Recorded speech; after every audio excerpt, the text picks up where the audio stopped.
Salam damai sejahtera bagi kita semua. Saat ini saya ingin berbicara tentang mujizat, hal yang tentunya diinginkan oleh setiap orang terjadi dalam kehidupan mereka.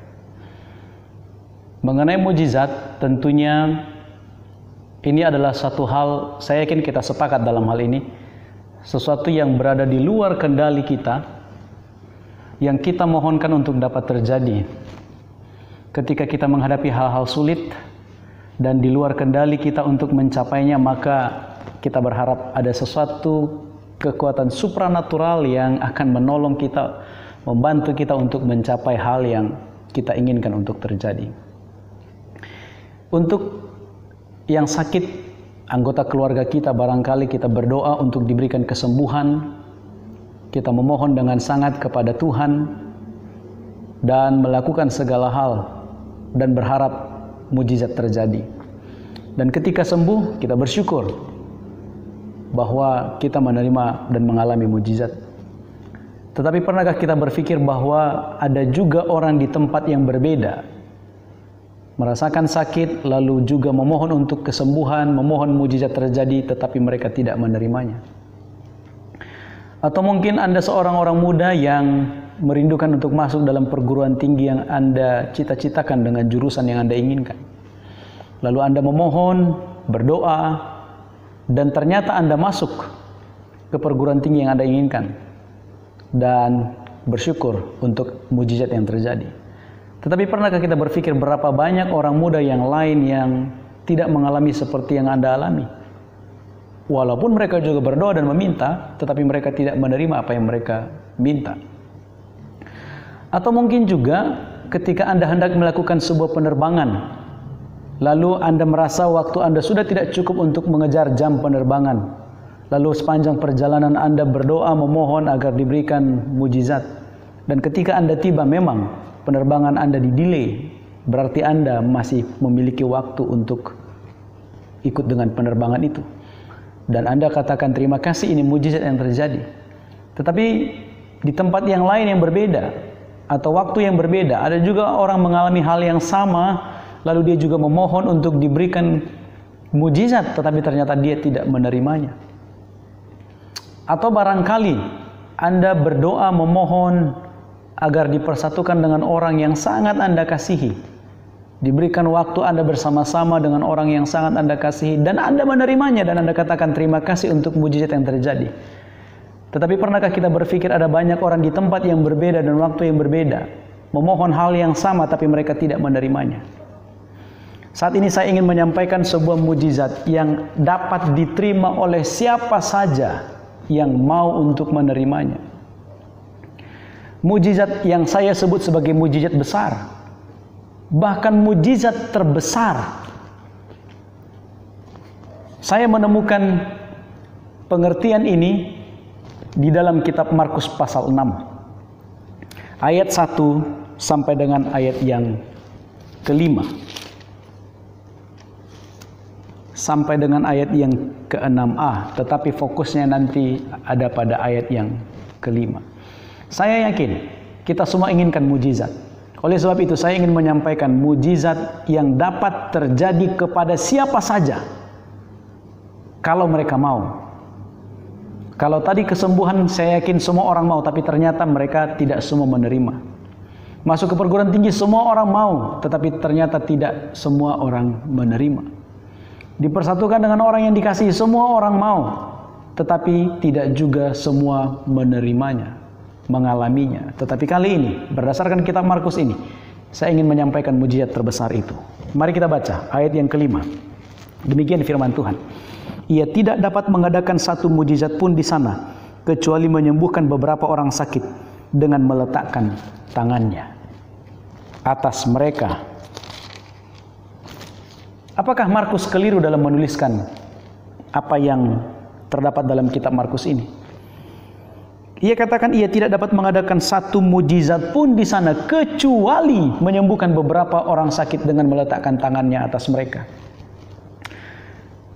Muncul pemikiran, apakah memang ada mujizat yang dapat dilakukan dan ada yang tidak dapat dilakukan berdasarkan ayat ini? Atau jika menggunakan terminologi dari terjemahan firman Allah yang hidup, terjemahannya katakan begini, Yesus tidak dapat melakukan mujizat besar di sana kecuali menyembuhkan beberapa orang sakit. Lalu apakah ada mujizat besar dan ada mujizat kecil? Istilah ini yang saya gunakan untuk menyampaikan pesan saya malam hari ini. Ada mujizat terbesar yang dapat terjadi kepada siapa saja yang menginginkannya, kalau mereka mau. Ada hal yang Markus ingin tekankan. Ayat ini diawali dengan ayat 1 dan tentu ada cerita yang dibangun sebelumnya sehingga tiba pada ayat ini. Yesus tiba di Nazaret, di kampung halamannya. Dan tiga penulis Matius, Markus, dan Lukas, mereka sepakat ketika Yesus berbicara di rumah ibadah pada hari Sabat, pada waktu itu orang banyak mendengar dan semua yang mendengar merasa takjub dengan hikmat dan pekabaran yang disampaikan oleh Yesus. Tetapi masalah mulai muncul ketika mereka mulai membangun penilaian mereka dan menganalisa tentang siapa Yesus ini sebenarnya. Dan sejak saat itu mereka mulai memagari diri mereka. Dan ayat yang keempat, ayat yang ketiga katakan, bukankah ia ini anak tukang kayu, anak Maria, saudara Yakobus, Yoses, Yudas, dan Simon? Bukankah saudara-saudaranya yang perempuan ada bersama kita? Lalu mereka kecewa dan menolak dia. Matius, Markus, Lukas menulis respon yang sama. Mereka menolak Yesus dan mereka kecewa.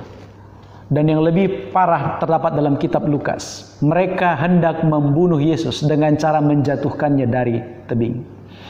Ini yang terjadi di Nazaret. Sesungguhnya bukan karena pribadi Yesus yang memiliki kelemahan yang membuat pekabarannya tidak diterima oleh orang banyak. Nyatanya mereka takjub dengan hikmat Yesus. Tetapi mereka membangun penilaian mereka sendiri terhadap Yesus. Ketika mereka menemukan bahwa Yesus juga adalah salah seorang yang berasal dari antara mereka, keluarganya juga berada di antara mereka, mereka tidak menerima apa yang Yesus sampaikan. Oleh sebab itu ayat 3 katakan, mereka kecewa dan menolak dia. Setelah Markus katakan mereka kecewa dan menolak dia, kemudian dia katakan di ayat yang kelima, ia tidak dapat mengadakan satu mujizat pun di sana. Lalu apa yang tidak dapat, mujizat yang tidak dapat dilakukan di sana? Ialah mujizat pertobatan, perubahan hati. Oleh sebab itu, mujizat yang terbesar adalah mujizat pertobatan. Mujizat perubahan hati kepada sesuatu yang lebih baik. Dan tentunya kepada sesuatu hal yang Tuhan kehendaki. Ini dapat terjadi kepada siapa saja, jika Anda inginkan dan jika Anda mau. Dan mujizat ini adalah mujizat terbesar. Ketika Anda sedang berdoa untuk anggota keluarga Anda yang sakit, tetapi ternyata bukan seperti yang Anda doakan yang terjadi, tetapi kondisi hati Anda untuk tetap memilih yakin dan percaya kepada Tuhan, itulah mujizat terbesar. Atau ketika hati kita ini cukup keras, sulit untuk menerima nasihat, menerima kelemahan orang lain, dan lain sebagainya. Tetapi hati ini berubah menjadi hati yang lemah lembut, menerima kekurangan, kelemahan orang lain karena kita merasa kita juga memiliki kelemahan dan kekurangan. Perubahan hati itulah mujizat besar. Ketika Anda berdoa untuk tetap dapat mengikuti penerbangan yang Anda sudah pesan jadwalnya, tapi ternyata Anda tidak dapat lagi untuk memburunya.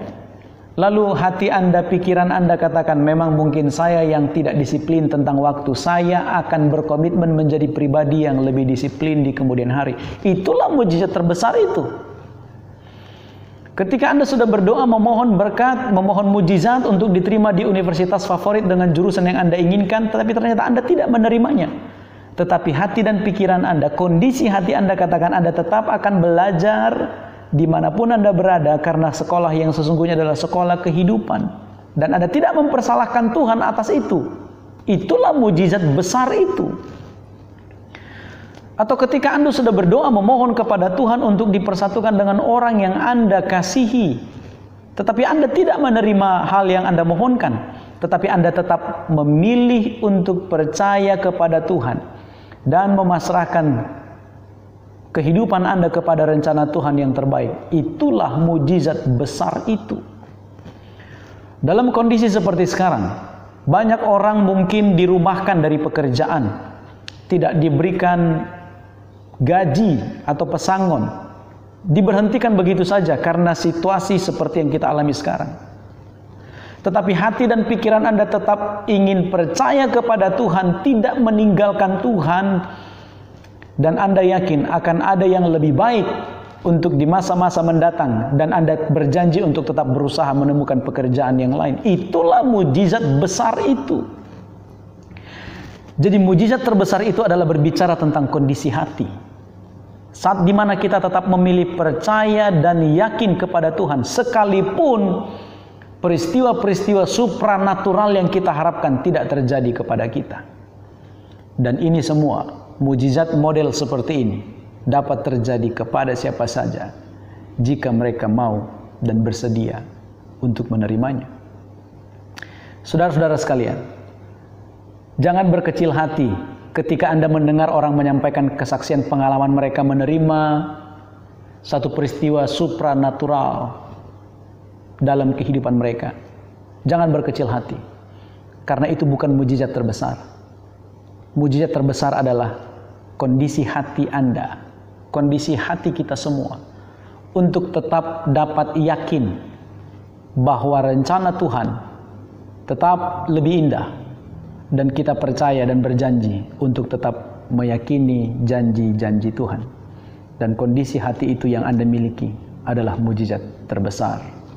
Kiranya Tuhan memberkati, tetap semangat, dan kita yakin hati yang kita jaga untuk tetap percaya kepada Tuhan akan tetap menguatkan kita dalam perjalanan kehidupan kita. Tuhan memberkati kita semua.